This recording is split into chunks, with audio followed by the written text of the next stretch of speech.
Sur le dernier Tour de France, la formation Sky avait marqué les esprits par sa capacité à maîtriser la course et à décourager toute tentative d'attaque. Sur cette Vuelta, Chris Froome et ses coéquipiers ont fait preuve d'une inhabituelle négligence, incapables de suivre l'attaque de Contador et de Quintana sur les routes sinueuses autour de Sabignanigo.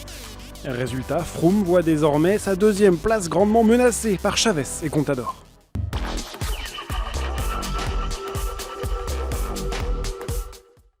Après une incursion remarquée en France, le peloton est de retour en Espagne pour une nouvelle arrivée au sommet en direction de la station pyrénéenne d'Aramón-Formigal, avec en amont 2 ascensions à gravir.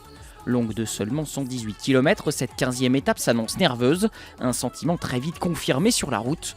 Seulement 5 km après le départ de Sabignanigo, c'est ni plus ni moins qu'Alberto Contador, 6e du général, qui profite d'un faux plat descendant pour passer à l'offensive. Nairo Quintana est au marquage, Froome, Chavez, Yates ou Valverde, eux, ne sont pas dans le rétroviseur. Les 2 grands leaders hispanophones ont tout à gagner à collaborer. Le Colombien pour asseoir sa domination, Contador pour faire un beau rapproché.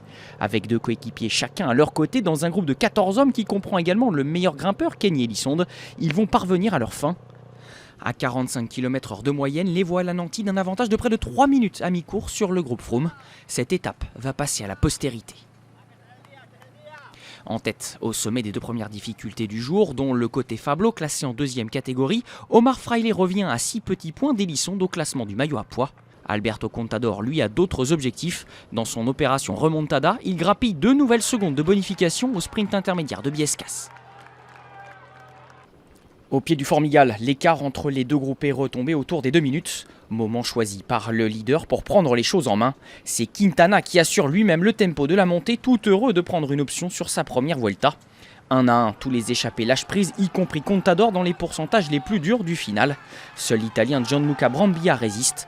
Le coureur d'Ethics Quick-Step va même profiter des efforts consentis par le Colombien pour le sauter sur la ligne et s'offrir sa 2e victoire sur un grand tour après une étape du Giro au printemps.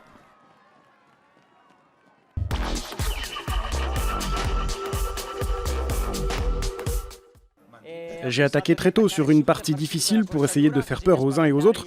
Je pensais qu'un petit groupe allait peut-être se détacher avec des coureurs qui n'étaient pas forcément menaçants au général, mais au contraire, des favoris nous ont rejoints. L'écart s'est tout de même creusé avec le peloton. En tout cas, le parcours de cette Vuelta est vraiment très difficile et je pense que ce n'est pas encore fini.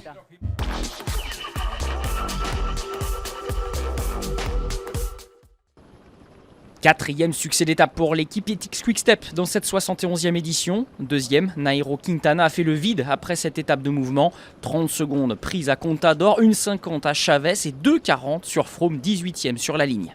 Au général, le Britannique est désormais un dauphin précaire. Chavez et surtout Contador sont revenus à moins de 30 secondes.